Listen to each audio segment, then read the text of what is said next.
ഈ വീഡിയോയിൽ ആദ്യമേ നമ്മൾ ഈ ഒരു വെസ്റ്റേൺ കൺട്രീസിൽ നടക്കുന്ന, അതായത് യൂറോപ്യൻ കൺട്രീസിൽ നടക്കുന്ന ഈ ഒരു കുടിയേറ്റം, അതിനെക്കുറിച്ചാണ് പറയാൻ പോകുന്നത്. അതിൽ ഞെട്ടിപ്പിക്കുന്ന വെളിപ്പെടുത്തലുകളാണ് ഇപ്പോൾ പുറത്തു വന്നുകൊണ്ടിരിക്കുന്നത്. ആംസ്റ്റർഡാമിൽ 56% ഈ മൈഗ്രൻസ് ആണ്. മൈഗ്രൻസ് പറഞ്ഞാൽ കുടിയേറി വന്ന ആൾക്കാരാണ് അവിടെ ഇപ്പം ഡോമിനേറ്റഡ് ആയിട്ട് വന്നിട്ടുള്ളത്. റോട്ടർഡാമിൽ 60% കുടിയേറ്റക്കാരാണ്. വന്നിരിക്കുന്ന വിവരത്തിന്റെ ഡേറ്റാസ് നമ്മൾ കൂടുതൽ കീറി മുറിച്ച് നോക്കിക്കഴിഞ്ഞാൽ അതിൽ ഏറ്റവും കൂടുതൽ മിഡിൽ ഈസ്റ്റ് ഭാഗത്ത് ഈ ഒരു അറബ് വസന്തം നടന്ന സമയത്തുള്ള കുടിയേറ്റമാണ്. ഏറ്റവും കൂടുതൽ അഭയാർത്ഥികളായിട്ട് പോയതാണ് ഏറ്റവും കൂടുതലായിട്ട് അവിടെ ഇപ്പോഴത്തെ ഒരു ഡോമിനേറ്റഡ് ആയിട്ടുള്ള കാറ്റഗറിയിൽ വന്നിരിക്കുന്നത്. ഇത് ശരിക്കും പറഞ്ഞാൽ യൂറോപ്യൻസിനെ ഇത് ഭയങ്കരമായിട്ട് ഭീതിപ്പെടുത്തുന്നുണ്ട്. യൂറോപ്യൻസിന് ഒരു കൺസേൺ ഇത് തീർച്ചയായിട്ടും അവർ ഇതിനെക്കുറിച്ച് ബോധഡാണ്. അവർ ഇതിനെക്കുറിച്ച് കൂടുതലായിട്ട് ചിന്തിക്കാൻ തുടങ്ങിയിരിക്കുന്നു എന്നുള്ളതാണ് ഇതിൽ ഏറ്റവും വലിയൊരു ഇമ്പോർട്ടൻ്റ് ആയിട്ട് വരുന്നത്. ജർമ്മനിയൊക്കെ അതിന്റെ ഏറ്റവും വലിയ ഉദാഹരണമായിട്ടാണ് ഇപ്പോൾ മുന്നോട്ട് വരുന്നത്. London 54% migrants. ലണ്ടനിൽ അവരുടെ നേറ്റീവ് പോപ്പുലേഷൻ വളരെ കുറഞ്ഞിരിക്കുന്നു എന്നുള്ളതാണ് അറിയാൻ പറ്റുന്നത്. അതേപോലെ ഈ ആംസ്റ്റർഡാം, റോട്ടർഡാം, നെതർലാൻഡ് അവിടെയൊക്കെ ഡച്ച് പോപ്പുലേഷന്റെ അളവ് തീരെ താഴോട്ട് പോയിരിക്കുന്ന അവസ്ഥയിലാണ് അവിടെയൊക്കെ ഉള്ള കണക്കുകൾ പുറത്തു വരുന്നത്. ബ്രുസൽസിൽ മാത്രം ഏതാണ്ട് 70% ഈ ഒരു മൈഗ്രന്റ് കമ്മ്യൂണിറ്റിയാണ് അവിടെ ഏറ്റവും കൂടുതൽ മൈഗ്രന്റ് പോപ്പുലേഷൻ. ഇതൊക്കെ പുതിയ സർവേ പ്രകാരം വരുന്ന ഒരു ഡേറ്റാസ് ആണ് ഞാൻ പറഞ്ഞുകൊണ്ടിരിക്കുന്നത്. യൂറോപ്യൻ യൂണിയനിൽ സംസാരിച്ച ആ ഒരു മെമ്പർ തന്നെ പറഞ്ഞാൽ ഒരു ഗ്രേറ്റസ്റ്റ് റീപ്ലേസ്മെന്റ്, അങ്ങനെ ഒരു തിയറി ഉണ്ട്. അപ്പൊ അത് greatest replacement is not a theory anymore. അത് ഇപ്പം ആപ്ലിക്കബിൾ ആണ്. അത് ശരിക്കും പറഞ്ഞാൽ പ്രാക്ടിക്കൽ ആയിട്ട് നടന്നുകൊണ്ടിരിക്കുകയാണെന്നാണ് പറയുന്നത്. ഏറ്റവും കൂടുതൽ മുസ്ലിം കമ്മ്യൂണിറ്റിയിലുള്ള അറബ് മുസ്ലിം ആയിട്ടുള്ള ആൾക്കാരാണ് ഏറ്റവും കൂടുതൽ യൂറോപ്പിനെ കൈയടക്കി വെച്ചിരിക്കുന്നത്. അതാണ് ഇപ്പൊ യാഥാർത്ഥ്യം. ഇതിൽ അവരുടെ പേടി എന്ന് പറഞ്ഞാൽ അവർ ഏതെങ്കിലും ഒരു സ്ഥലത്ത് പോയി ഡോമിനേറ്റ് ആയി കഴിഞ്ഞാൽ പിന്നെ അവർ ആ സ്ഥലം ആക്രമിച്ച് അവരുടേതായിട്ടുള്ള രീതിയിൽ അത് മാറ്റിയെടുക്കാനുള്ള സാധ്യതയാണ് ഏറ്റവും കൂടുതൽ. കാരണം അവർ ഡോമിനേറ്റഡ് ആവും, അവർക്ക് പാർലമെന്റിൽ സ്ഥാനം വരും, അവർക്ക് വോട്ടവകാശം വരും, ഇങ്ങനെയുള്ള പല പല പ്രവൃത്തികൾ വരും. അവിടെ വന്നു കഴിയുമ്പോൾ അത് ഭയങ്കരമായിട്ടുള്ള ആ ഒരു രാജ്യം തന്നെ ഇസ്ലാമിക് ഭരണത്തിന്റെ കീഴിൽ വരേണ്ട ഒരു അവസ്ഥയിൽ എത്തിക്കും എന്നുള്ളതാണ് ശരിക്കും പറഞ്ഞാൽ ഈ ഒരു പേടിക്കുള്ള കാരണം. എന്തുകൊണ്ടാണ് ഈ മുസ്ലിംസ് ഒരു രാജ്യത്ത് പോയി അവർ കുറച്ച് ബിഗർ നമ്പർ ആയിട്ട് ആകുന്ന സമയത്തേക്ക് ഇങ്ങനെ ഒരു പ്രശ്നം ഉണ്ടാകുന്ന പറഞ്ഞാൽ, ഒരു ഇസ്ലാമിലുള്ള ഒരു പ്രത്യേകത എന്ന് പറഞ്ഞാൽ 2 നിയമങ്ങൾ ഇതിനകത്ത് നമ്മൾ നോക്കേണ്ടതുണ്ട്. ആ 2 നിയമങ്ങളിൽ ഒന്നാണ് ഈ ഒരു ഫാമിലി പ്ലാനിങ്. അതായത് ഈ ഒരു കുട്ടികൾ ഗർഭനിരോധനം, അതിനകത്ത് ഇല്ലീഗലായിട്ടാണ് അവർ കൺസിഡർ ചെയ്യുന്നത്. അങ്ങനെ ഒരു പ്രവൃത്തിയെ പല മുസ്ലിം രാജ്യങ്ങളിൽ ചെയ്യാൻ പറ്റത്തില്ല എന്നുള്ളതാണ്. ഒരു ഫാമിലി പ്ലാനിങ് ഒരിക്കലും ചെയ്യാൻ പറ്റത്തില്ല. 2 കുട്ടികളുള്ള ആൾക്ക് പോലും ഇത് ചെയ്യാൻ പറ്റത്തില്ല എന്നുള്ള അവസ്ഥയാണ് നിലനിൽക്കുന്നത്. അതിന്റെ പ്രധാനപ്പെട്ട ഉദ്ദേശം എന്ന് പറഞ്ഞാൽ ഈ ജനസംഖ്യ വർദ്ധിക്കുക എന്നുള്ളതാണ്. അതിന്റെ ഒരു മോട്ടോ അത് തന്നെയാണ്. ഇനിയൊരു പോയിന്റ് ഉള്ളതെന്ന് പറഞ്ഞാൽ ഇവർ എവിടെയാണോ ഇവരുടെ പോപ്പുലേഷൻ ഡോമിനേറ്റ് ചെയ്യുന്നത് അപ്പം ഇവർ ആക്രമണം തുടങ്ങുക എന്നുള്ളതാണ് ഇവരുടെ ഒരു നിയമമാണ്. ഇത് എഴുതപ്പെടാത്ത നിയമമല്ല, ഇത് എഴുതിയിരിക്കുന്ന നിയമമാണ്. ഇതിനൊരു എക്സ്പ്ലനേഷൻ കൃത്യമായിട്ട് പറയാനുള്ളതെന്ന് വെച്ചാൽ ഈ ഖുറാൻ എടുത്തു കഴിഞ്ഞാൽ അത് മക്കയിൽ അവതരിപ്പിച്ചത്, അതേസമയം മദീനയിൽ അവതരിപ്പിച്ചത്, ഇങ്ങനെ 2 ഭാഗങ്ങളായിട്ടാണ് ഖുറാൻ ഉള്ളത്. മദീനയിൽ ജീവിച്ചിരുന്ന സമയത്ത് നിങ്ങൾ നോക്കിക്കഴിഞ്ഞാൽ അതിന് കുറച്ച് സോഫ്റ്റ് ആയിട്ടുള്ള ഒരു വാചകങ്ങളാണ് അതിനകത്ത് കൂടുതൽ കാണാൻ കഴിയുക. എൻറ്റയർ ഖുറാൻ നിങ്ങൾ റീഡ് ചെയ്യുമ്പോഴത്തേക്കും അതിൽ പല അധ്യായങ്ങളുണ്ട്. ചില അധ്യായങ്ങൾ ഇപ്പൊ ഈ ഒരു അധ്യായം മദീനയിൽ അവതരിപ്പിച്ചാണെങ്കിൽ അടുത്ത അധ്യായം നിങ്ങൾ നോക്കിക്കഴിഞ്ഞാൽ അത് മക്കയിൽ അവതരിപ്പിച്ചായിരിക്കും. അങ്ങനെ മാറ്റി മറിച്ചാണ് ഇത് കിടക്കുന്നത്. അപ്പൊ ഇത് ഓർഡർ ചെയ്ത് നോക്കിക്കഴിഞ്ഞാലേ കൃത്യമായിട്ട് ആ ഒരു ചരിത്രബോധം നിങ്ങൾക്ക് മനസ്സിലാക്കി എടുക്കാൻ പറ്റുള്ളൂ ഖുറാനിൽ നിന്ന്. അല്ലാതെ ഖുറാൻ എന്ന് പറഞ്ഞാൽ നമ്മൾ മറ്റുള്ള പുസ്തകങ്ങൾ വായിക്കുന്ന പോലെ വായിക്കാൻ പറ്റിയ ഒരു പുസ്തകമല്ല ഖുറാൻ. അത് നിങ്ങൾ വളരെ കൃത്യമായിട്ട് മനസ്സിലാക്കണം. മറ്റേ ബൈബിൾ പോലെയോ അല്ലെങ്കിൽ ഭഗവത്ഗീത പോലെയോ അല്ലെങ്കിൽ രാമായണം പോലെയോ കഥ പോലെ വായിക്കാൻ പറ്റിയ ഒരു സാധനമല്ല ഖുറാൻ. ഖുറാൻ വായിക്കുമ്പോഴത്തേക്കും കൃത്യമായിട്ട് അതിന്റെ ബാക്കപ്പ് നോട്ട് വെച്ചുകൊണ്ട് വേണം വായിക്കാൻ. കാരണം അത് ഓരോ ആയത്തുകൾ വായിക്കുമ്പോഴും ഓരോ വേർഡിങ് വായിക്കുമ്പോഴും ഇത് എവിടെയാണ്, ഏത് സാഹചര്യത്തിലാണ് പറഞ്ഞത്, ഏത് കോണ്ടെക്സ്റ്റിലാണ് പറഞ്ഞതെന്ന് വരെ നമുക്ക് ബാക്കപ്പ് റെക്കോർഡ് ചെക്ക് ചെയ്തിട്ടേ നമുക്കത് വാലിഡേറ്റ് ചെയ്യാൻ പറ്റും. ആ രീതിയിലേ ഖുറാൻ വായിക്കാൻ പറ്റും. അപ്പൊ ഖുറാൻ വായിച്ച് തീർക്കാന്ന് പറഞ്ഞാൽ ഭക്തിയുടെ മാർഗത്തിൽ പെട്ടെന്ന് വായിച്ച് ഓതി അങ്ങ് തീർക്കാം. പക്ഷെ നിങ്ങൾ മനസ്സിലാക്കി വായിക്കണം എന്നുണ്ടെങ്കിൽ അത് കുറെ കാലം എടുക്കുന്ന പരിപാടിയാണ്. അപ്പൊ ഇത് എന്തുകൊണ്ടാണ് ഈ മക്കയും മദീനയും ഞാൻ പറഞ്ഞു വെച്ചെന്ന് പറഞ്ഞു കഴിഞ്ഞാൽ, അപ്പൊ ഇതില് മക്കയിൽ വന്നതിന് ശേഷം ഇറങ്ങിയിരിക്കുന്ന എല്ലാ അധ്യായങ്ങളും നിങ്ങൾ നോക്കിക്കഴിഞ്ഞാൽ അതിനകത്ത് കുറച്ച് അഗ്രസീവ്നെസ് കൂടുതലായിരിക്കും. കാരണം മദീനയ്ക്ക് പ്രവാചകൻ പോകുന്ന സമയത്ത് അവിടെ ശരിക്കും പറഞ്ഞാൽ മക്കയിൽ പിടിച്ചു നിൽക്കാൻ പറ്റാതെ ആണ് മദീനയിലോട്ട് പോകുന്നത്. പ്രവാചകന്റെ കുറച്ച് കൂട്ടുകാരും കൂടെ ചേർന്നിട്ടാണ് അങ്ങോട്ട് പോകുന്നത്. അപ്പൊ അവർ നമ്പേഴ്സ് വളരെ കുറവായിരുന്നു. അപ്പൊ അവിടെ ഡോമിനേറ്റ് ചെയ്യാൻ പറ്റത്തില്ല. അപ്പൊ മദീന ഫുൾ ജൂവിഷ് ആയിരുന്നു അവിടെ മൊത്തം താമസിച്ചുകൊണ്ടിരുന്നത്. പല പല യൂത ഗോത്രത്തിലുള്ള ആൾക്കാരാണ് അവിടെയൊക്കെ. അതായത് ഈ 79കളിലൊക്കെ ഈ റോമൻ എംപററിന്റെ പിടിയിൽ നിന്ന് അടിച്ചോട്ടിക്കപ്പെട്ട് ഈ ജെറുസലേമിൽ നിന്ന് ഈ ഒരു ഇസ്രയേലിന്റെ ഭാഗങ്ങളിൽ നിന്ന് തപ്പി തടഞ്ഞു പോയി അവിടെയൊക്കെ പോയി ജീവിച്ച ആൾക്കാരൊക്കെ ഉണ്ട്. അപ്പൊ അങ്ങനെയൊക്കെ ഇരിക്കുന്ന ആൾക്കാരുടെ ഇടയിലാണ് ഈ പ്രോഫറ്റ് മുഹമ്മദ് പോകുന്നത്. അപ്പൊ ആ രീതിയിലാണ് അവിടെയൊക്കെ മദീന മൊത്തം. അപ്പം ഈ ഒരു യഹൂദ ഗോത്രങ്ങൾ അവിടെ ഒരു ഭാഗത്ത് താമസിക്കുന്നുണ്ടായിരുന്നു. അപ്പൊ അവിടെ ആ ഒരു യഹൂദ ഗോത്രങ്ങളുടെ അടുത്തേക്ക് പോകുമ്പോഴത്തേക്കും അവിടെ പിടിച്ചു നിൽക്കാൻ വേണ്ടിയിട്ട് അവിടെ അത്രയും ഡോമിനേഷൻ ആയിട്ടുള്ള ഒരു അറ്റാക്കിംഗ് മെത്തേഡിലുള്ള കാര്യങ്ങളൊന്നും ഈ ഖുറാനിൽ വന്നിട്ടില്ല എന്നുള്ളതാണ്. പക്ഷെ തിരിച്ച് ഒരു ബദർ യുദ്ധം എന്ന് പറഞ്ഞൊരു യുദ്ധം നടക്കുന്നുണ്ട്. അതായത് ഇവര് ശരിക്കും പറഞ്ഞാൽ ഇവര് ഫുഡും കാര്യങ്ങളൊന്നും ഇല്ലാതെ ഭയങ്കര ബുദ്ധിമുട്ടുന്ന സമയത്താണ് ഈ ബദർ യുദ്ധം ഉണ്ടാകുന്നത്. അത് ശരിക്കും ബദർ യുദ്ധം എന്ന് പറഞ്ഞ ഒരു സ്റ്റോറി തന്നെയുണ്ട്. അത് ഡീപ്പായിട്ട് പോയി വായിക്കേണ്ടതാണ്, എന്തിനു വേണ്ടിയിട്ടാണ് ഒരു യുദ്ധം എന്നുള്ളത്. ബദർ യുദ്ധം എന്ന് പറയുമ്പോൾ എല്ലാവരും വിചാരിക്കും അതൊരു ഹോളി വാർ ആണെന്നുള്ളത്. ഹോളി വാർ അല്ല, ശരിക്കും ബദർ യുദ്ധം നടന്നത് പട്ടിണി കൊണ്ടാണ് നടന്നത്.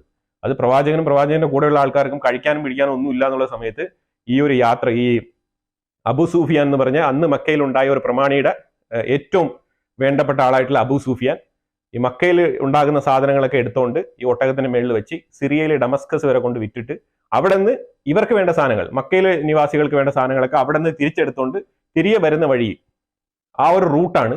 ആ റൂട്ടിൽ ഇടയ്ക്ക് വഴി മറിച്ചിട്ടാണ് ഇവർ കൊള്ളയടിക്കാൻ വേണ്ടിയിട്ടാണ് പോകുന്നത്. ശരിക്കും പറഞ്ഞാൽ ബദർ യുദ്ധം കൊള്ളയടിക്കാൻ വേണ്ടി നടത്തിയതാണ്.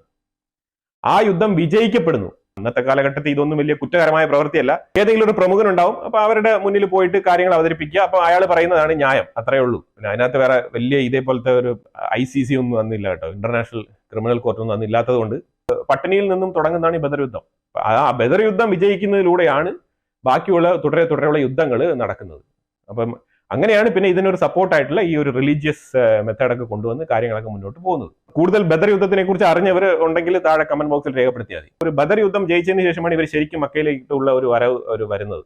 അപ്പൊ ആ ഒരു മക്കയിലേക്ക് വിജയിച്ച് വരുന്നതോടുകൂടിയാണ് പിന്നെ കാര്യങ്ങളൊക്കെ അങ്ങ് തകിടം മറിഞ്ഞ് അങ്ങനെ അഗ്രസീവായിട്ട് മാറുന്നത്.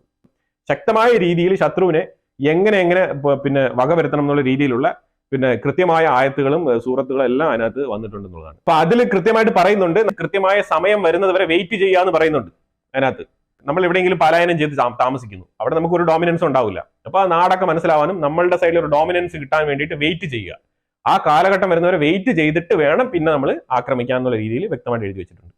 അപ്പൊ ആ ഒരു കാര്യം പറഞ്ഞിട്ടാണ് ഒരു പിന്നെ വേവലാതിയൊക്കെ ഇപ്പൊ യൂറോപ്യൻ കൺട്രീസിന്റെ ഉള്ളിൽ വരുന്നുണ്ടെന്നുള്ളതാണ്. അത് തീർച്ചയായിട്ടും എനിക്ക് തോന്നുന്നു നെതർലാൻഡ് ഉൾപ്പെടെയുള്ള രാജ്യങ്ങൾ, യൂറോപ്യൻ കൺട്രീസിലുള്ള രാജ്യങ്ങളൊക്കെ ഇതിനെതിരെയുള്ള തീരുമാനങ്ങൾ എടുക്കാനുള്ള പുറപ്പാടിലാണ്. UK ഈ ഒരു നിയമങ്ങൾ കൊണ്ടുവരുന്ന വിസ കർശനമാക്കുന്നൊക്കെ പറഞ്ഞു കഴിഞ്ഞാൽ ഈ ഒരു മൈഗ്രന്റ് റൂൾസ് ആൻഡ് റെഗുലേഷൻസും ഈ വിസ കൺട്രോളൊക്കെ കൊണ്ടുവരുന്നതിന് ഇതൊക്കെ തന്നെയാണ് മെയിൻ ആയിട്ടുള്ള കാരണങ്ങൾ എന്ന് പറയുന്നത്. എവിടെയെങ്കിലും ഒരു സ്ഥലത്ത് പോയി താമസിച്ചാൽ കുഴപ്പമില്ല, അവരുടെ നാട് അവർ ജീവിക്കട്ടെ, അവരുടെ കസ്റ്റംസ് അവർ ഫോളോ ചെയ്യട്ടെന്ന് വിചാരിക്കാം. പക്ഷെ നമ്മൾ പോയിട്ട് അവിടെ പോയിട്ട് നമ്മളുടെ കസ്റ്റംസ് ഉണ്ടാക്കാൻ ശ്രമിക്കുമ്പോൾ അവിടെയുള്ള ആൾക്കാർ ഡിസ്റ്റർബ് ആവുന്നുണ്ട്. ഇത് തന്നെയാണ് പണ്ട് ജൂവിഷിന് സംഭവിച്ചത് ജർമ്മനിയിൽ. ജൂവിഷിന്റെ പൊസിഷനിൽ ഇപ്പൊ അവിടെ ഉള്ളത് ഈ അറബ് മുസ്ലിംസ് ആണ്. അതാണ് അവിടുത്തെ വ്യത്യാസം. ഇപ്പോൾ ഇതിന് ശക്തമായ പ്രതികരണം ഉണ്ടാവുമെന്നാണ് പ്രതീക്ഷിക്കപ്പെടുന്നത്. വൈകാതെ തന്നെ യൂറോപ്പിൽ നിന്ന് ഇവരെല്ലാം പുറത്താക്കുന്ന ഒരു ഏർപ്പാടുണ്ടാവും. പിന്നെ ഈ വീഡിയോയിൽ ഒരു വിഷയം കൂടി എനിക്ക് പറയാനുള്ളത് പറഞ്ഞു കഴിഞ്ഞാൽ, ഇത് ശരിക്കും പറഞ്ഞാൽ ഈ ഒരു സീസ് ഫയർ ഡ്രാമ, ഇതിനെ സീസ് ഫയർ ഡ്രാമ എന്ന് ഞാൻ വിളിക്കാനുള്ള കാരണം എന്ന് പറഞ്ഞാൽ, സീസ് ഫയർ ഉണ്ടാവണമെന്ന് ആഗ്രഹിക്കുന്നത് അമേരിക്ക മാത്രമാണ് കേട്ടോ. കാരണം ഈ ബൈഡൻ ഭരണകൂടം ഇറങ്ങി പോകുന്നതിന് മുമ്പ് അവർക്ക് സീസ് ഫയർ ഉണ്ടായാൽ കൊള്ളാമെന്നുണ്ട്. ഓക്കെ, ഇറാൻ സീസ് ഫയറിനെ ഒട്ടും ആഗ്രഹിക്കുന്നില്ല.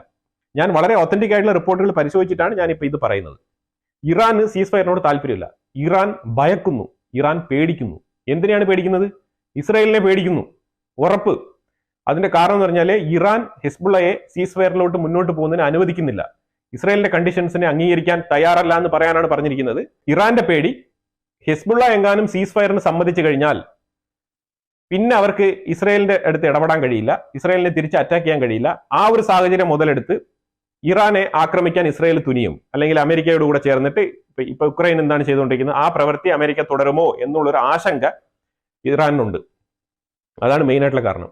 അതുകൊണ്ട് ഇറാൻ നിരന്തരം പിന്നെ ഇറാഖിന്റെ ഭാഗത്തും സിറിയയുടെ ഭാഗത്തും നല്ല രീതിയിലുള്ള പ്രഷർ ഇട്ടുകൊണ്ടാണ് ഇരിക്കുന്നത്. ഇറാഖ് കൈ കഴുകി ഒതുങ്ങി നിൽക്കുന്ന ഒരു അവസ്ഥയാണ്. അവർ ഇൻഡയറക്റ്റ് ആയിട്ടുള്ള നിയമങ്ങളും നടപടികളൊക്കെ അവർ എടുക്കുന്നുണ്ട്, പല സംഘടനകൾക്ക് കത്തയക്കുന്നുണ്ട്. അങ്ങനെ ഡിപ്ലോമാറ്റിക് ആയിട്ട് ഒരു സ്റ്റാൻഡ് എടുത്ത് മുന്നോട്ട് പോകാനാണ് നിൽക്കുന്നത് ഇറാഖ്. പക്ഷേ സിറിയ എന്ന് പറഞ്ഞൊരു കൺട്രി ഉണ്ട്. സിറിയയുടെ ബാഷർ അൽ അസാദ്, അയാളെ നിരന്തരം ഇറാൻ കോണ്ടാക്ട് ചെയ്തുകൊണ്ടിരിക്കുകയാണ്. എങ്ങനെയെങ്കിലും സിറിയയെ ഈ ഒരു വാറിലേക്ക് വലിച്ചിടണം എന്ന് ഇറാൻ ആഗ്രഹിക്കുന്നുണ്ട്. കാരണം അഥവാ ഹിസ്ബുള്ള സീസ് ഫയറിലോട്ട് പോകുന്നുവെങ്കിൽ, കാരണം നിരന്തരമായ അറ്റാക്കുകളല്ലേ, പിന്നെ ഈ ഫുട്ടേജസ് ഒക്കെ കണ്ടോ, ഞാൻ ഷെയർ ചെയ്യുന്നുണ്ട്, രാവിലെ തന്നെ ഞാൻ കണ്ടതാണ് ഇതൊക്കെ. അപ്പൊ ഇത് ശരിക്കും പറഞ്ഞാൽ അവിടെ തൂത്ത് പറയുക സ്ട്രീറ്റ് ഉണ്ട്, ആ സ്ട്രീറ്റ് ഒക്കെ കാലിയായി കിടക്കാണ്. ഇതിൽ ഈ പറഞ്ഞ സ്ഥലം എന്ന് പറഞ്ഞാൽ ഈ അൽഖൈം എന്ന് പറഞ്ഞ സ്ട്രീറ്റ് ആണ് ഇപ്പൊ നിങ്ങൾ കാണുന്നത്. ഇവിടെയൊക്കെ ഹിസ്ബുള്ളയുടെ താവളങ്ങളായിരുന്നു. നമ്മളൊക്കെ ചായക്കടയിൽ നിന്ന് സംസാരിക്കുന്ന പോലെ അവിടെ ഹിസ്ബുള്ളയുടെ ആൾക്കാർ, തീവ്രവാദികളിൽ നിന്ന് സംസാരിക്കുന്ന സ്ഥലമാണ് ഈ ഖൈം എന്നൊക്കെ പറയുന്ന സ്ഥലം. അതൊക്കെ ഒഴിഞ്ഞു കിടക്കാണ്. അതൊക്കെ കൃത്യമായി മൊസാദിന്റെ ടീമുകൾ, IDF-ന്റെ ആൾക്കാരൊക്കെ വീഡിയോ ഷൂട്ട് ചെയ്ത് കിട്ടിയിട്ടുണ്ട്. ഇവിടെയൊക്കെ ഹിസ്ബുള്ളയുടെ താവളങ്ങളായിട്ടുള്ള സ്ഥലങ്ങളൊക്കെ കാലിയായി കിടക്കുന്ന ഒരു അവസ്ഥയാണ് ഇപ്പൊ കാണാൻ കഴിയുന്നത്. നല്ല രീതിയിൽ അടിച്ച് ഒതുക്കിയിരിക്കുകയാണ്. പകുതി മുക്കാൽ ആൾക്കാരും ഇറാനിലോട്ട് പോയി എന്നാണ് പറയുന്നത്. അപ്പൊ ഈ ഒരു രീതിയിലാണ് കാര്യങ്ങളൊക്കെ മുന്നോട്ട് പോകുന്നത്. അപ്പൊ അതുകൊണ്ട് ഇറാന് നല്ല രീതിയിലുള്ള ഒരു പേടിയുണ്ട്. ഹിസ്ബുള്ള ഒതുങ്ങിക്കഴിഞ്ഞാൽ, അഥവാ സീസ് ഫയറിലൂടെ ഒതുങ്ങിക്കഴിഞ്ഞാലോ അല്ലെങ്കിൽ ഇസ്രായേലിന്റെ അറ്റാക്ക് മൂലം ഒതുങ്ങിക്കഴിഞ്ഞാലോ അടുത്തൊരു റെജിമെന്റ് വേണം അവർക്ക്. അതിനുവേണ്ടി സിറിയയെ അങ്ങ് അഗാധമായി അങ്ങ് ഭയങ്കരമായിട്ട് വലിച്ചിടാനുള്ള ഒരു ശ്രമത്തിലാണ് ഇറാൻ നിൽക്കുന്നത്. അത് ഏതുവരെ സക്സസ് ആവും നമുക്കറിയത്തില്ല. കാരണം ഈ ആസാദിന് ഓൾറെഡി തന്നെ എക്സ്പീരിയൻസ് ഉണ്ട്. അതുകൊണ്ട് പുള്ളി പെട്ടെന്നൊന്നും വാറിലേക്ക് എടുത്തു ചാടത്തില്ല. അതുകൊണ്ടാണ് കമാന്നൊരു അക്ഷരം പോലും പറയാതെ ഇങ്ങനെ മിണ്ടാതിരിക്കുന്നത്. പുള്ളി ഒരു ലൈം ലൈറ്റിലും വരുന്നില്ല, ഒരു പ്രധാന വാർത്തകളോ ഒന്നും കൊടുക്കുന്നില്ല, ഒതുങ്ങി ഇരിക്കുകയാണെന്നുള്ളതാണ്. എങ്ങനെയെങ്കിലും എന്റെ കസാര സൂക്ഷിച്ചാൽ മതി എന്നാണ് പുള്ളി അവിടെ ജീവിച്ചു പോകുന്നത്. ഇറാന്റെ നിരുപാധികമുള്ള പിൻവാങ്ങലാണ് നമുക്ക് കാണാൻ കഴിയുന്നത്. അപ്പൊ ഇതിന് ബെഞ്ചമിൻ ഇതിനെ വളരെ ക്ലിയർ ആയിട്ട് തന്നെ യൂറോപ്യൻ യൂണിയനിൽ വളരെ ഷൗട്ട് ചെയ്ത് തന്നെ പറഞ്ഞിട്ടുണ്ടായിരുന്നു. ഇറാന്റെ കാര്യത്തിൽ ഇസ്രായേലാണ് നമ്പർ 1, അമേരിക്കയല്ല, അമേരിക്ക നമ്പർ 2 ആണ്. അതിന് കൃത്യമായി പുള്ളി പറയുന്നത്, ഞങ്ങൾ ഹമാസിനെ അടിക്കുന്നതിലൂടെ ഇറാനെയാണ് അറ്റാക്ക് ചെയ്യുന്നത്, ഞങ്ങൾ ഹിസ്ബുള്ളയെ അറ്റാക്ക് ചെയ്യുന്നതിലൂടെ ഇറാനെയാണ് അറ്റാക്ക് ചെയ്യുന്നത്, ഞങ്ങൾ ഹൂത്തിയെ അറ്റാക്ക് ചെയ്യുന്നതിലൂടെ ഇറാനെയാണ് അറ്റാക്ക് ചെയ്യുന്നത്, ഞങ്ങൾ ഇസ്ലാമിക് റെസിസ്റ്റൻസ് ആയിട്ടുള്ള ഇറാഖിലുള്ള അവരെ അടിക്കുന്നതിലൂടെ ഞങ്ങൾ ഇറാനെയാണ് അറ്റാക്ക് ചെയ്യുന്നത്. ഓൾറെഡി ഞങ്ങൾ ഇറാനുമായിട്ടാണ് യുദ്ധം ചെയ്തുകൊണ്ടിരിക്കുന്നത്. ഇറാൻ അത്ര ദൂരം ഉള്ളത് കൊണ്ട് അവർ പ്രോക്സികളെ ഞങ്ങളുടെ ചുറ്റിലും വെച്ച് ഫൈറ്റ് ചെയ്തുകൊണ്ടിരിക്കുകയാണ്. ഇതാണല്ലോ യാഥാർത്ഥ്യം. ഇപ്പൊ ശരിക്കും പറഞ്ഞാൽ ഇന്റർനാഷണൽ ക്രിമിനൽ കോർട്ടിൽ വിളിച്ചു വരുത്തേണ്ടത് ഇറാനെ തന്നെയല്ലേ? അവരെ വിളിച്ചു വരുത്തേണ്ടതില്ലേ? ഞങ്ങൾ ഇന്റർനാഷണൽ കോർട്ടിൽ മെമ്പർ അല്ല എന്നാണ് പറഞ്ഞിരിക്കുന്നത്. അവർക്ക് ഞങ്ങളുടെ മേളിൽ പിന്നെ ആക്ഷൻ എടുക്കാനുള്ള യാതൊരു ജൂറിസ്ഡിക്ഷനും നൽകുന്നില്ല എന്നുള്ളതാണ് പറയുന്നത്. ഇസ്രായേൽ ഒരു പ്ലീഡറെ, അതായത് ഒരു അഡ്വക്കേറ്റ്, ഒരു വക്കീലിനെ ഏർപ്പാടാക്കും, വളരെ സ്ട്രോങ് ആയിട്ട് തന്നെ ഒരു ടീമിനെ ഏർപ്പാടാക്കും. ICCയിൽ ഇസ്രായേൽ ഡിഫെൻഡ് ചെയ്യും, വിത്ത് ഓൾ ദ പോയിന്റ്സ് വെച്ചിട്ട് ഡിഫെൻഡ് ചെയ്യും എന്നാണ് പറയുന്നത്. അതിൽ ആദ്യമേ ചോദ്യം ചെയ്യാൻ ഉന്നയിക്കുന്നത് ഇസ്രായേലിന്റെ മേളിൽ ഇങ്ങനെ ഒരു നിയമം കൊണ്ടുവരാൻ നിങ്ങൾക്ക് എന്താണ് റൈറ്റ്സ്, അതിനെയാണ് ചോദ്യം ചെയ്യാൻ പോകുന്നത് പറഞ്ഞിരിക്കുന്നത്. രണ്ടാമത്തെ കാര്യമാണ് ഈ ഫാക്ടുകൾ വെച്ചിട്ട് ഏത് രീതിയിലാണ് ഞങ്ങൾ പിന്നെ യുദ്ധക്കുറ്റം നടത്തിയെന്നുള്ളതിന്റെ തെളിവുകൾ നിരത്തേണ്ട ഒരു സാഹചര്യം പിന്നെ ICCക്ക് വരുന്നുണ്ട്. ഇനിയിപ്പോൾ ICC റെപ്രസെന്റേറ്റീവിനെ വെച്ചിട്ട് ഇവിടെയൊക്കെ ആളിനെ വിട്ടൊക്കെ അന്വേഷിച്ച് കാര്യങ്ങളൊക്കെ വിലയിരുത്തേണ്ടി വരും എന്നുള്ളതാണ്. അപ്പൊ ഇത് വേറെ രീതിയിലോട്ടാണ് പോകുന്നത് ഇപ്പൊ കാര്യങ്ങൾ. കാരണം എന്താണെന്ന് വെച്ചാൽ പെട്ടെന്നൊന്നും ICCയെ ബാൻ ചെയ്യാനോ അല്ലെങ്കിൽ അവരെ സാങ്ഷൻ ചെയ്യാനോ പറ്റത്തില്ല. ഞാൻ ഇതിനു മുമ്പുള്ള വീഡിയോകളിൽ തന്നെ പറഞ്ഞിട്ടുണ്ട്. ഹിസ്ബുള്ള ശരിക്കും പറഞ്ഞ സാൻഡ്വിച്ച് ആയി നിൽക്കുകയാണ്. ഇറാൻ ആണെങ്കിൽ പിന്നെ യുദ്ധം നിർത്താനോ സീസ് ഫയറിന് പോകാനോ സമ്മതിക്കുന്നില്ല. അതേസമയം ഇസ്രായേൽ ആണെങ്കിൽ അറ്റാക്ക് തുടർന്നുകൊണ്ടിരിക്കുകയാണ്. അപ്പൊ ഇവർക്ക് ഇനി ബാക്കിയുള്ള ഈ റോക്കറ്റുകളൊക്കെ വിട്ട് തീർക്കുന്നവരെ എന്തെങ്കിലുമൊക്കെ ഒന്ന് ചെയ്യാന്ന് പറഞ്ഞിട്ടിരിക്കുകയാണ്. ഇപ്പൊ ഇസ്രായേൽ വളരെ പ്രിസൈസ് ആയിട്ട് അറ്റാക്ക് ചെയ്യുന്നത് ഇവരുടെ റോക്കറ്റ് ലോഞ്ചിങ് പാഡുകൾ, അഥവാ ഈ കമാൻഡിംഗ് സെന്റർ, എവിടെ ഇരുന്നാണോ ഈ റോക്കറ്റ് ലോഞ്ച് ചെയ്യാനുള്ള കമാൻഡിംഗ് സെന്റർ ഇവർ പറയുന്നത്, അവിടെ ആ സ്ഥലങ്ങളെ ടാർഗറ്റ് ചെയ്താണ് അറ്റാക്ക് ചെയ്യുന്നത്. ഇന്നലെ വരെ സിറിയ ബോർഡറിൽ ഒരു അറ്റാക്ക് നടത്തിയിട്ടുണ്ടായിരുന്നു. അത് വെപ്പൺ ട്രാൻസ്പോർട്ടേഷന്റെ ഒരു കോറിഡോർ ആയിട്ട് ഇരിക്കുന്ന ഒരു ഭാഗമാണ് അറ്റാക്ക് ചെയ്യപ്പെട്ടത്. അതായത് ഈ ആയുധക്കടത്ത് നടത്തുന്ന ഒരു വഴി, ആ വഴിയാണ് അറ്റാക്ക് ചെയ്തത്. അതിലൂടെ മേജർ ആയിട്ട് വരുന്ന അടുത്ത സെറ്റ് ഓഫ് അറ്റാക്ക് നടത്താനുള്ള ആയുധം വരുന്നതാണ് ഇസ്രായേൽ തടയാൻ ഉദ്ദേശിച്ചത്. അത് സക്സസ് ആണെന്നാണ് പറഞ്ഞിരിക്കുന്നത്. പിന്നെ ഈ ഗാസയില് ഖാൻ യൂനീസ് ഭാഗത്ത് താമസിക്കുന്ന കുറച്ച് ആൾക്കാർ ടെന്റ് ഇട്ട് താമസിക്കുന്നുണ്ട്. അവിടെ ഈ യുദ്ധത്തിന്റെ പുറകിൽ അവർക്ക് ഇങ്ങനെ താമസിക്കേണ്ട അവസ്ഥ വന്നു. പക്ഷെ അവിടെയൊക്കെ കടൽ വെള്ളം ഇരച്ച് കയറിയിരിക്കുകയാണ്. അവിടെ വെള്ളം കയറി ഭയങ്കര ബുദ്ധിമുട്ടായിട്ടുള്ള അവസ്ഥയിലാണ് ഈ ഖാൻ യൂനീസിൽ കാര്യങ്ങൾ മുന്നോട്ട് പോകുന്നത്. അതിന്റെ വീഡിയോസാണ് ഞാൻ ഇവിടെ ആഡ് ചെയ്തിരിക്കുന്നത്. അവിടെ വെള്ളം കയറിയ ടെന്റ്, ഒന്നാമതേ ടെന്റ്, അതിനുള്ളിൽ ഇനി വെള്ളം കുറെ കയറി അവരുടെ ബാക്കിയുള്ള സാധനങ്ങളോടെ നശിച്ച ഒരു അവസ്ഥയിലാണ്. ഡാനിയല ഗിബോല, ഈ ഡാനിയല ഗിബോലയെ അന്ന് October 7 ഈ ബന്ദിയായിട്ട് പിടിച്ചോണ്ട് പോയതാണ് ഈ ഹമാസിന്റെ ടീമുകൾ. അപ്പം യുവമാർ അങ്ങനെയാണ്, ഈ പെണ്ണുങ്ങളെയൊക്കെ പിടിച്ചോണ്ട് പോയി കഴിഞ്ഞാൽ പെട്ടെന്ന് അവന്മാർ കൊല്ലത്തൊന്നുമില്ല, അവന്മാർ വെച്ചിരിക്കും. കാരണം റേപ്പ് ചെയ്തുകൊണ്ടിരിക്കണമല്ലോ, അതാണ് യുവമാരുടെ പ്രധാന പരിപാടി. ഇവർക്ക് എപ്പോഴൊക്കെ ബ്രേക്ക് കിട്ടുന്നു, ബ്രേക്ക് ടൈമിൽ യഥാർത്ഥ ഈ തീവ്രവാദികളുടെ ബ്രേക്ക് കിട്ടുമ്പോഴുള്ള ലെഷർ പരിപാടിയാണ് ഈ ഒരു ബന്ദികളെ റേപ്പ് ചെയ്യാന്നുള്ളത്. ഏറ്റവും കൂടുതൽ പീഡനങ്ങൾ നേരിട്ട പെണ്ണുങ്ങളെല്ലാം ഇവന്മാർ കൊല്ലും. കാരണം അവർ പുറത്തു വന്നിട്ട് ഇവന്മാരെ കുറിച്ചുള്ള ഈ കാര്യങ്ങളൊക്കെ പറയുമല്ലോ, അത് ഉറപ്പാണ്. രണ്ടാമത്തെ കാര്യം എന്ന് പറഞ്ഞു കഴിഞ്ഞാൽ ഈ ഒരു ഡാനിയല ഗിബോലയെ വധിച്ചു എന്നാണ് അറിയാൻ പറ്റുന്നത്. ഇന്നലത്തെ വീഡിയോയിൽ നമ്മൾ പറഞ്ഞിട്ടുണ്ടായിരുന്നു ഒരു ഇസ്രായേൽ ബന്ദിയെ കൊന്നിട്ടുണ്ട് എന്നുള്ളത്. അത് ശരിക്കും ഹമാസ് മനഃപൂർവ്വം ചെയ്തതാണ്. ഈ ലേഡിയാണ് കൊല്ലപ്പെട്ടതെന്നുള്ള രീതിയിലാണ് ഇസ്രായേലിന്റെ ഭാഗത്തുനിന്ന് വരുന്ന ഒരു വാർത്ത. അത് ഹമാസ് മനഃപൂർവ്വം ഒരു പ്രൊവോക്കേഷന്റെ പേരിൽ ചെയ്തതാണെന്നാണ്, വേറെ ഒന്നും ചെയ്യാനില്ലാത്തത് കൊണ്ട് ചെയ്തു എന്നുള്ള രീതിയിലാണ് അത് മനസ്സിലാക്കാൻ പറ്റുന്നത്. പക്ഷേ ഇത് അതിഭയാനകമാണ്, മനുഷ്യത്വപരമായിട്ടുള്ള പെരുമാറ്റങ്ങളല്ല എന്നുള്ളതാണ് മനസ്സിലാക്കാൻ പറ്റുന്നത്. ഇത് തന്നെയാണ് തീവ്രവാദി എന്ന് പറയുന്നതിന്റെ യഥാർത്ഥ എക്സാമ്പിൾ. ഈ കാണുന്നതാണ് ഹിസ്ബുള്ളയുടെ റോക്കറ്റ് അറ്റാക്ക് മൂലം ഉണ്ടാകുന്ന നാശനഷ്ടങ്ങൾ ഇസ്രായേലിന്റെ ഉള്ളിൽ. ഇത് വളരെ ഈ വീഴുന്ന സ്ഥലത്ത് മാത്രം ഈ തീക്കൂന ഇങ്ങനെ പിടിക്കുന്ന പോലെയുള്ള ചവറൊക്കെ കൂട്ടിയിട്ട് നമ്മൾ കത്തിച്ചാൽ എങ്ങനെയാണ്, അതുപോലെ 2-3 സ്ഥലത്ത് ഇങ്ങനെ തീ പിടിച്ചോണ്ടിരിക്കും. ഇപ്പൊ ഇസ്രായേലിന്റെ സൈഡിൽ നിന്ന് പറയുന്നത് പറഞ്ഞാൽ ഒരു മണിക്കൂറിൽ താഴെയുള്ള സമയം മാത്രം മതി ഇതിനെ ഒന്ന് പിന്നെ തൂത്ത് പറക്കി വൃത്തിയാക്കി താമസത്തിന് അനുയോജ്യമായിട്ട് ഇത് ഈ സ്ഥലം മാറ്റാൻ വിത്തിൻ 1 hour മതി എന്നാണ് പറയുന്നത് IDF. അപ്പൊ ആ രീതിയിലുള്ള അറ്റാക്കുകളാണ് അവിടെ നടക്കുന്നത്. പിന്നെ ഇവരുടെ അറ്റാക്ക് ഏതെങ്കിലും ടാർഗറ്റഡ് ആയിട്ടുള്ള പ്ലേസുകളിൽ വന്നാൽ മാത്രമേ ചിലപ്പോൾ ഒരു പെട്രോൾ ബങ്കർ അല്ലെങ്കിൽ അങ്ങനെ എന്തെങ്കിലും ഒരു സ്പാർക്ക് ഉണ്ടാകാൻ സാധ്യതയുള്ള ഏരിയയിൽ വീണാൽ മാത്രമാണ് ഇതിന്റെ അപകട സാധ്യത ഏറ്റവും കൂടുതൽ ഉണ്ടാകുന്നത്. അപ്പൊ അതുകൊണ്ട് ഇസ്രായേൽ എപ്പോഴും കൃത്യമായിട്ട് അത് ശ്രദ്ധിച്ച് തന്നെയാണ് ഇരിക്കുന്നത്. അതായത് കാരണം ഈ ഒരു റോക്കറ്റുകൾ ഇന്റർസെപ്റ്റ് ചെയ്യാന്ന് പറഞ്ഞാൽ അത് വളരെ എക്സ്പെൻസീവ് ആയിട്ടുള്ള പരിപാടിയാണ്. അപ്പൊ അതുകൊണ്ടാണ് 1, 2, 5, 10 വീണ എവിടെയെങ്കിലും ഡെഡ് സ്പേസ് ആണെങ്കിൽ വീണോട്ടെ എന്ന് പറഞ്ഞ് ഇസ്രായേൽ വിചാരിക്കുന്നത്. അല്ലാതെ അവരുടെ അയൺ ഡോമിനോ അല്ലെങ്കിൽ അവിടുത്തെ ഡിഫൻസ് സിസ്റ്റത്തിന് എന്തെങ്കിലും തകരാറ് കൊണ്ടല്ല. പിന്നെ ഒരു പരിധിയുണ്ട്. ഇപ്പൊ അയൺ ഡോമിലാണെങ്കിലും അതിന് ഒരു മിനിറ്റിൽ എത്ര ആരോ പുറത്ത് വിടാം എന്നുള്ളതിന്റെ ഒരു പരിധിയുണ്ട്. അതിൽ കൂടുതലായിട്ടുള്ള റോക്കറ്റുകൾ വരുമ്പോഴത്തേക്കും തീർച്ചയായിട്ടും അതിൽ കുറച്ച് ഉള്ളിൽ വന്ന് വീഴുക തന്നെ ചെയ്യും. അതുകൊണ്ടാണ് ഈ ഇസ്രായേലിനെതിരെ റോക്കറ്റ് വിടുമ്പോൾ എപ്പോഴും 200, 300, 60, 70 എന്ന് പറഞ്ഞ് കൂടുതൽ ക്വാണ്ടിറ്റിയിൽ ചെറിയ ടൈം കൊണ്ട് വിടാൻ ശ്രമിക്കുന്നത് ആൾക്കാർ. എന്നാലേ ചെറിയ 1-2 ഡാമേജുകളെങ്കിലും ഉണ്ടാക്കാൻ പറ്റുന്നുള്ളത്. അപ്പൊ അത് ശരിക്കും പറഞ്ഞാൽ അവർക്കും വലിയ നഷ്ടമാണ്. ഈ ഹിസ്ബുള്ളയ്ക്കും മറ്റുള്ള ടീമുകൾക്കൊക്കെ നഷ്ടമാണ് ഇസ്രായേലിനെ അറ്റാക്ക് ചെയ്യുക എന്നുള്ളത്. വലിയ ടാസ്ക് ആണ്. ഈ കാണുന്ന വീഡിയോ ഒരു ഇസ്ലാമിക് റെജീമിന്റെ ഒരു വീഡിയോ ആണ്. ഇത് ശരിക്കും പറഞ്ഞാൽ മോറൽ പോലീസ്, ഇറാനിലുള്ള ഒരു പോലീസാണ്, മോറൽ പോലീസാണ്. അപ്പൊ അയാള് വന്നിട്ട് ഇങ്ങനെ ഒരു ഇമേജ് ഞാൻ ഓൾറെഡി പഴയ വീഡിയോയിൽ ഞാൻ പറഞ്ഞിട്ടുണ്ട്. പക്ഷെ അതിന്റെ വീഡിയോ നമുക്ക് ഇന്നാണ് കിട്ടിയത്. ആ വീഡിയോ കണ്ടപ്പോൾ നമുക്ക് മനസ്സിലാക്കാൻ പറ്റിയത് ഒരു കുഞ്ഞിന് പാല് കൊടുക്കാൻ വേണ്ടി ഒരു അമ്മ ഇരുന്ന് പാല് കൊടുക്കുന്നു. അപ്പൊ ആ സമയത്ത് ഹിജാബ് മാറിക്കിടക്കുന്നു. അപ്പൊ അവിടെ വന്ന് ഹിജാബ് മാറിക്കിടക്കുന്നു. അപ്പൊ ആ സമയത്ത് അതിലെ കടന്നുപോയ ഈ ഒരു മോറൽ പോലീസ് ഇയാൾ അതിനെ ചോദ്യം ചെയ്യുന്നു. ഞാൻ കേസ് എടുക്കും എന്ന് പറയുന്നു ഈ ഒരു ഹിജാബ് മാറിയതിന്റെ പേരിൽ. അപ്പോഴാണ് അവിടെ ഇരുന്ന ലേഡി വയലന്റ് ആകുന്നത്. അപ്പൊ അവർ തലയിടുന്ന ഹിജാബൊക്കെ എടുത്ത് മാറ്റിയിട്ട് അങ്ങ് ഇറങ്ങി അയാളെ പറയേണ്ട കാര്യങ്ങൾ മൊത്തം സകലതും പറഞ്ഞ് അയാളെ തള്ളു വരെ ചെയ്തു, ആക്രമിച്ചു എന്ന് വേണമെങ്കിൽ പറയാം. ആ രീതിയിലുള്ള ഒരു അറ്റാക്കിങ് അവിടെ നടന്നായിരുന്നു. അവസാനം ഇത് കണ്ടുകൊണ്ട് ബാക്കിയുള്ള സ്ത്രീകളെല്ലാം ആ പരിസരത്തുള്ളവരെല്ലാം വന്ന് ഒത്തുകൂടി പിന്നെ അയാൾ അവിടെ നിന്ന് വലിഞ്ഞ് പതിയെ മുങ്ങി പോകുന്ന ഒരു അവസ്ഥയാണ് ഉണ്ടായത്. അപ്പോൾ ഒരു നിയമം എങ്ങനെയാണ്? നിയമങ്ങൾ എന്തിനാണ്? ആൾക്കാർ അവിടെ ഫോളോ ചെയ്യാനാണ്. ഒരു പറ്റം സ്ത്രീകൾ അത് ഫോളോ ചെയ്യാൻ തയ്യാറല്ലാന്നുണ്ടെങ്കിൽ ആ നിയമത്തിൽ എന്തോ പ്രശ്നമുണ്ട്, അത് പരിഹരിക്കണം, അത് ചർച്ചയ്ക്ക് വെച്ച് പരിഹരിക്കേണ്ടതല്ലേ? അതിന് പകരം ഈ പുസ്തകത്തിൽ പറഞ്ഞ നിയമം അങ്ങനെ അപ്ലൈ ചെയ്യണമെന്ന് പറഞ്ഞുകൊണ്ട് നടക്കുന്ന നിയമമാരൊക്കെ എന്ത് പറയാനാണ്? ഇസ്രായേൽ അവരെക്കുറിച്ച് പറയുന്നത് ഇസ്രായേൽ ഒരു ഡെമോക്രാറ്റിക് നേഷനാണ്. അവർക്ക് അവരുടേതായിട്ടുള്ള സ്വാതന്ത്ര്യങ്ങളും കാര്യങ്ങളെല്ലാം ഉണ്ട്. അവർക്ക് അവരുടേതായിട്ടുള്ള കോർട്ടും സിസ്റ്റവും ലീഗൽ സിസ്റ്റം എല്ലാം ഉണ്ട്. പിന്നെ ആരാണ് ഇവിടെ ആന്റി ടെററിസ്റ്റ് വിങ്ങിൽ വർക്ക് ചെയ്യുന്നത്? ഖത്താറോ എന്ന് ചോദിക്കുന്നു. ഖത്താറാണോ ആന്റി ടെററിസത്തിന് വേണ്ടി വർക്ക് ചെയ്യുന്ന ആള്? അപ്പൊ പിന്നെ നമ്മളെക്കാരാണ്? ഇന്റർനാഷണൽ കോർട്ട് ഇസ്രായേലിനെതിരെ ഒരു വിധി പറഞ്ഞതിലൂടെ എന്താണ് പ്രസ്താവിച്ചിരിക്കുന്നത് പറഞ്ഞാൽ ടെററിസ്റ്റിനെയും ഒരു ഡെമോക്രാറ്റിക് നേഷനെയും ഈക്വലൈസ് ചെയ്തിരിക്കുകയാണ് എന്നാണ് പറഞ്ഞിരിക്കുന്നത്. ഇത് വളരെ വ്യക്തമായ സ്റ്റേറ്റ്മെന്റ് ആണ്.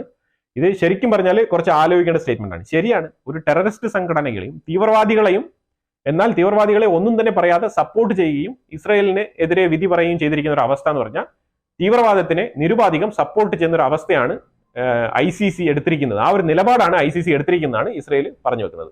ICCക്കെതിരെ വളരെ ശക്തമായിട്ടാണ് ഈ ഒരു സ്റ്റേറ്റ്മെന്റ് പുറത്തുവിട്ടിരിക്കുന്നത് ഇസ്രായേൽ. സീസ്ഫയറിനെ കുറിച്ച് ബെഞ്ചമിൻ നെതന്യാഹു പറഞ്ഞിരിക്കുന്നത്, ബെഞ്ചമിൻ നെതന്യാഹു ബൈഡന് ഒരു അപ്പർ ഹാൻഡ് കിട്ടാൻ സമ്മതിക്കത്തില്ല എന്നുള്ളതാണ് ഇതിനകത്ത് മനസ്സിലാക്കാൻ പറ്റുന്നത്. കാരണം നെതന്യാഹുവിന് ബൈഡന് ഈ ഒരു സീസ് ഫയർ ഉണ്ടാക്കി എന്നുള്ളൊരു നെയിമോ ഒരു ക്രെഡിറ്റോ പോകാൻ താല്പര്യമില്ല. അതുകൊണ്ട് ഈ ഒരു US-ന്റെ ഈ ഒരു പൊളിറ്റിക്കൽ ചേഞ്ച്, അതായത് ട്രംപ് വരുന്നവരെങ്കിലും സീസ് ഫയർ നടക്കാൻ യാതൊരു സാധ്യതയുമില്ല. Ceasefire it's a far away എന്നാണ് പറഞ്ഞു വെച്ചിരിക്കുന്നത്. പക്ഷെ മാധ്യമങ്ങളൊക്കെ പല രീതിയിലും സീസ് ഫയർ ഇപ്പം നടക്കും, ഇതാ നടക്കും, നാളെ നടക്കും എന്നുള്ള രീതിയിലൊക്കെ പറയുന്നുണ്ട്. പക്ഷെ അങ്ങനെ നടക്കത്തില്ല. കാരണം അങ്ങനെ നടക്കാനുള്ള സാധ്യത വളരെ കുറവാണ്, വിദൂരത്തിലാണ്. കാരണം എപ്പോൾ സീസ് ഫയർ എന്ന് പറഞ്ഞാലും അതിൽ ബെഞ്ചമിൻ ഇതിനെ വളരെ ക്ലിയർ ആയിട്ട് പറയുന്നുണ്ട്, ഞങ്ങൾക്ക് നിരുപാധികം എന്തെങ്കിലും ഇല്ലീഗൽ ആയിട്ടുള്ള ആക്ടിവിറ്റീസ് കണ്ടു കഴിഞ്ഞാൽ അറ്റാക്ക് ചെയ്യാനുള്ള പെർമിഷൻ വേണം. അത് ആ ക്ലോസ് വെച്ചോണ്ടേ സീസ് ഫയർ മുന്നോട്ട് പോകുന്നു പറയുന്നുണ്ട്. ഇതെങ്ങനെയാണ് സമ്മതിക്കാൻ പോകുന്നത്? ഒരിക്കലും സമ്മതിക്കാൻ പോകുന്നില്ല. അതുപോലെ നെതന്യാഹു ആവശ്യപ്പെട്ടിരിക്കുന്നത്, നിങ്ങൾ സീസ് ഫയറിനെ കുറിച്ച് ഇത്രമാത്രം പുഷ് ചെയ്യുന്നുണ്ട്, പക്ഷെ നിങ്ങൾ ആരും തന്നെ ഹോസ്റ്റേജസിന്റെ കാര്യത്തിന് ഒരു പ്രയോറിറ്റി കൊടുത്ത് സംസാരിക്കുന്നില്ല. എവിടെയും ആരും, ഒരു മനുഷ്യരും ഇസ്രായേലിൽ നിന്ന് പിടിച്ചുകൊണ്ടുപോയ ബന്ദികളെ റിലീസ് ചെയ്യാൻ വേണ്ടിയിട്ടുള്ള ഒരു ഡീലിങ്ങിനും മുന്നോട്ട് വരുന്നില്ല. പിന്നെ എങ്ങനെയാണ് സീസ് ഫയർ നടക്കാൻ പോകുന്നത്? അതുകൊണ്ട് സീസ് ഫയർ ഒരു ഡ്രാമ തന്നെയാണ്. സീസ് ഫയറിനെ സംബന്ധിച്ച് ഇസ്രായേലിന് വളരെ കൃത്യമായ തീരുമാനമുണ്ട്. ബെഞ്ചമിൻ നെതന്യാഹുവിന് വളരെ ക്ലിയർ ആയിട്ടുള്ള തീരുമാനമുണ്ട്. ആ തീരുമാനം എന്ന് പറഞ്ഞാൽ ബൈഡൻ ഉള്ളിടത്തോളം ഈ സീസ് ഫയർ നടക്കാൻ പോകുന്നില്ല എന്നുള്ളതാണ്. അത് തുടരെ അങ്ങ് മുന്നോട്ട് പോകത്തേ ഉള്ളൂ. പിന്നെ അതിനുശേഷം ട്രംപ് വന്നതിന് ശേഷം ഒരു തീരുമാനം ഉണ്ടാവും. അത് ശരിക്കും പറഞ്ഞാൽ ഹയർ ലെവലിലുള്ള ഒരു അറ്റാക്ക് ആയിരിക്കും. ചിലപ്പോൾ അത് ഇറാന്റെ മേളിൽ നീളാനുള്ള സാധ്യതയുണ്ട്. കാരണം പുള്ളി അവസാനം പറഞ്ഞു വെക്കുന്നത്, ഇറാനെ ഞങ്ങൾ ന്യൂക്ലിയർ വെപ്പൺ ഉണ്ടാക്കാൻ സമ്മതിക്കുകയില്ല. അത് ഏത് രീതിയിലാണെങ്കിൽ ഞങ്ങൾ അറ്റാക്ക് ചെയ്യും. യുദ്ധം ഉണ്ടെങ്കിലും ഇല്ലെങ്കിലും ഇറാൻ ഒരു ന്യൂക്ലിയർ ഫോം ചെയ്യുന്നെങ്കിൽ അത് ഏത് രീതിയിലെങ്കിലും ഇസ്രായേൽ അറ്റാക്ക് ചെയ്തുകൊണ്ടേയിരിക്കും എന്നാണ് പറയുന്നത്. രഹസ്യമായിട്ട് അറ്റാക്ക് ചെയ്യും. അത് എങ്ങനെയാണ് ഇവരുടെ ഖാസിം സുലൈമാനിയെ വധിച്ചത്?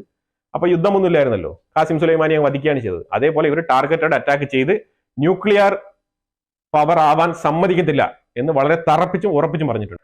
അത് കൂടാതെ ഒരു ജൂവിഷ് പോപ്പുലേഷന്റെ ഒരു കാൽക്കുലേഷനും കൂടെ അവർ പുറത്തുവിട്ടിട്ടുണ്ട്. അതായത് 1948 അറബ് രാഷ്ട്രങ്ങളിൽ ഉണ്ടായിരുന്ന ജൂവിഷ് കമ്മ്യൂണിറ്റികളുടെ എണ്ണം വളരെ നല്ല രീതിയിൽ 99.8% കുറഞ്ഞിട്ടുണ്ട് എന്നുള്ളതാണ്. അപ്പൊ അതായത് അറബുകൾ ജൂവിഷിനെ അവിടെ വെച്ച് പുലർത്തുന്നില്ല എന്നുള്ളതാണ് അതിന്റെ ഒരു അർത്ഥം. പക്ഷെ അതേ സംബന്ധിച്ച് ഇസ്രായേലിൽ 1948 1,50,000 അറബ് മുസ്ലിംസ് ആണ് ഉണ്ടായിരുന്നത്. അത് ഇന്ന് 22 ലക്ഷമായിട്ട് ഉയർന്നിട്ടുണ്ട് എന്നുള്ളതാണ് പുള്ളി പറഞ്ഞു വെക്കുന്നത്. അപ്പൊ ഇതുകൊണ്ട് അർത്ഥമാക്കുന്നത് എന്താണെന്ന് മനസ്സിലായല്ലോ. ഞാൻ ഇനി കൂടുതൽ അതിനകത്ത് എക്സ്പ്ലെയിൻ ചെയ്യേണ്ട ആവശ്യമില്ല. കൂടാതെ ഇസ്രായേൽ നല്ല രീതിയിലുള്ള ടാർഗറ്റഡ് അറ്റാക്ക് ലെബനാന്റെ ഉള്ളിൽ നടത്തുന്നുണ്ട് എന്നുള്ളതാണ്. ഞാൻ കാണിക്കുന്ന ഒരു ഇമേജില്ലേ, ഇത് തകർന്ന് കിടക്കുന്ന ബെയ്റൂത്തിലെ ഒരു സിറ്റിയാണ്. ആ ഒരു ഫ്ലൈ ഓവർ ക്രോസ് ബ്രിഡ്ജൊക്കെ എങ്ങനെ കിടക്കുന്നത് നിങ്ങൾ കണ്ടല്ലോ. ആ രീതിയിലാണ് കാര്യങ്ങൾ മുന്നോട്ട് പോകുന്നത്. ബാക്കിയിരിക്കുന്ന കുറച്ച് സ്ഥലങ്ങളും കൂടെ ബെയ്റൂത്തിൽ തകർന്നടിയാൻ പോകുന്നതാണ് മനസ്സിലാക്കാൻ പറ്റുന്നത്. ഗാസയ്ക്കുള്ളിൽ ഇന്നും 100-ലേറെ എയ്ഡ് ട്രക്കുകൾ ഇന്ന് കടത്തിവിട്ടിട്ടുണ്ട്. അതേപോലെ പോളിയോയുടെ വേർഷൻ 2 എന്ന് പറഞ്ഞൊരു വൈറസ് കണ്ടെത്തിയിട്ടുണ്ട് ഗാസയ്ക്കുള്ളിൽ. കുട്ടികളെ പാരലൈസ്ഡ് ചെയ്യാൻ കപ്പാസിറ്റി ഉള്ള ഒരു വൈറസ് ആണത്. അപ്പൊ അതുകൊണ്ട് അതിനെതിരെയുള്ള വാക്സിനേഷൻസ് ലോഡ് കണക്കിൽ ഗാസയ്ക്കുള്ളിൽ പോയിട്ടുണ്ട്. 6 ലക്ഷം ഡോസ് ഇന്ന് വന്ന് ഇറങ്ങിയിട്ടുണ്ട് ഗാസയ്ക്കുള്ളിൽ. യുനിസെഫിന്റെ ആൾക്കാർ നല്ല രീതിയിലുള്ള ഈ ഒരു വാക്സിൻ അഡ്മിനിസ്ട്രേഷൻ മുന്നോട്ട് കൊണ്ടുപോകുന്നുള്ളതാണ്. ആ രീതിയിലാണ് കാര്യങ്ങൾ മുന്നോട്ട് പോകുന്നത്. അപ്പൊ തുടർന്ന് ഇതിനെക്കുറിച്ചുള്ള വിഷയങ്ങൾ കൂടുതൽ കിട്ടുന്ന മുറയ്ക്ക് അപ്ഡേറ്റ് ചെയ്യാം. അപ്പം ചാനൽ സബ്സ്ക്രൈബ് ചെയ്ത് വെക്കുക, എന്നാൽ മാത്രമേ നമ്മൾ ഇടുന്ന വീഡിയോസ് നിങ്ങൾ കൃത്യമായിട്ട് കിട്ടത്തുള്ളൂ. ഇതിനെക്കുറിച്ചുള്ള അഭിപ്രായങ്ങൾ നിങ്ങൾ കമന്റ് ബോക്സിൽ രേഖപ്പെടുത്തുക. വീഡിയോ ലൈക്ക് ചെയ്യുക, ഷെയർ ചെയ്യുക. വീണ്ടും അടുത്തൊരു വിഷയമായിട്ട് വരാം. Thank you so much.